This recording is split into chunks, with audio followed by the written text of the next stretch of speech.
Bienvenue dans cette vidéo qui, je l'espère, facilite vos levées de fonds et vous fait gagner du temps. Je m'appelle Émilie Jodzi et je suis ravie de vous retrouver.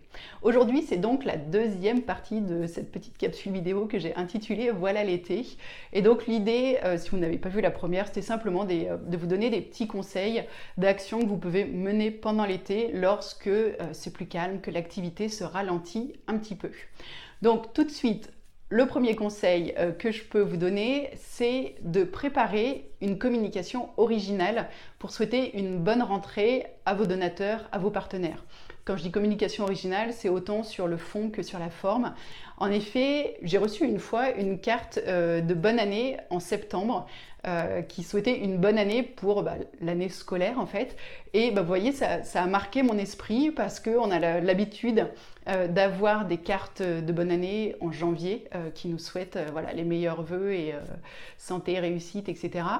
Mais là, du coup, les vœux se perdent un peu les uns au milieu des autres. Tandis que là, avec une communication de rentrée à travers laquelle vous allez souhaiter une bonne année, une bonne rentrée à vos partenaires et donateurs, vous pouvez clairement marquer les esprits et vous démarquer un petit peu, sortir du lot. Donc n'hésitez pas, moi c'est vraiment une initiative que j'avais trouvée super et que du coup j'utilise également à mon compte. Voilà, le deuxième point sur lequel je vous propose de travailler cette année, c'est sur vos listings d'emailing. Donc là, il y a deux écoles. Il y en a qui vont vous dire il ne faut jamais faire de ménage dans vos listings parce qu'on ne sait jamais, il peut toujours y avoir des contacts qui un jour vont rouvrir un message alors qu'ils n'ont pas ouvert de message depuis 2 ans. Et voilà, le fait qu'ils soient toujours là, c'est important. Il y a aussi une autre école, et là c'est plus dans celle-ci que je pencherai, qui est de faire du tri dans ces listings, tout simplement parce que sinon, après, vos messages peuvent être perçus comme des spams.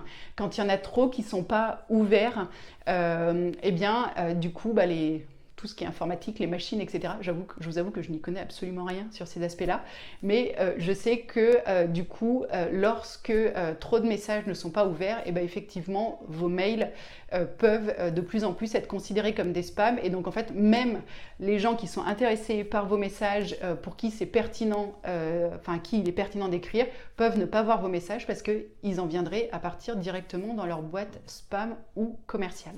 Donc ça, c'était le deuxième conseil, faites du ménage dans vos listings. Le troisième conseil que je peux vous donner, c'est l'été. A priori, il fait de plus en plus beau, les terrasses sont rouvertes, c'est agréable. Les gens, tout le monde est quand même un peu plus tranquille en termes de charge de travail.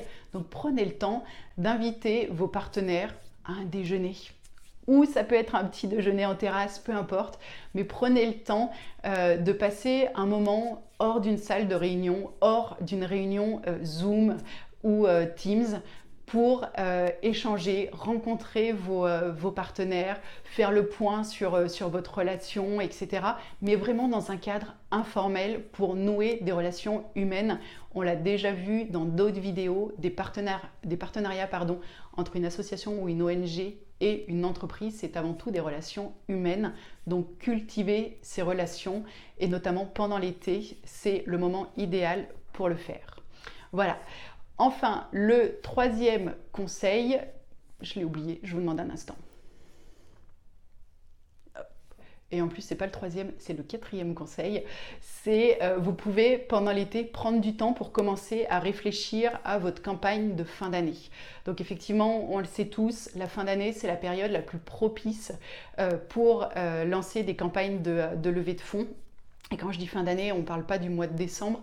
L'idée, c'est de pouvoir commencer plus tôt dans l'automne. Et donc, voilà, vous pouvez prendre le temps tranquillement de commencer à réfléchir à votre campagne de levée de fonds, d'avoir une vision globale, de faire ça sereinement.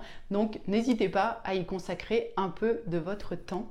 Et une fois que vous aurez fait tout ça, ça, c'est le cinquième conseil que je peux vous donner, c'est prenez des vacances si vous le pouvez, aérez-vous, changez-vous les idées.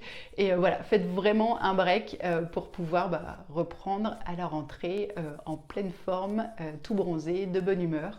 Et nous, on se retrouvera effectivement à la rentrée parce que je vais suivre à la lettre ce dernier conseil et je vais moi-même partir en vacances. Donc il n'y aura pas de vidéo au mois d'août. Je vous donne rendez-vous à la rentrée. D'ici là, je vous souhaite un très très bon mois d'août. Et j'aurai vraiment beaucoup de plaisir à vous retrouver en septembre. N'hésitez pas à m'indiquer en commentaire si vous avez des remarques, des questions, bien sûr, toujours. Si également vous souhaitez qu'on aborde des sujets particuliers et que vous y pensez, là en faisant un petit peu le point durant l'été sur votre levée de fonds, n'hésitez pas à me l'indiquer en commentaire de la vidéo. Également, je mettrai dans la description une adresse mail à laquelle vous pouvez me partager vos idées de contenu, enfin de thèmes que vous souhaiteriez qu'on aborde. Et d'ici là, sinon, bon été à tous et rendez-vous à la rentrée. Prenez soin de vous. Bye.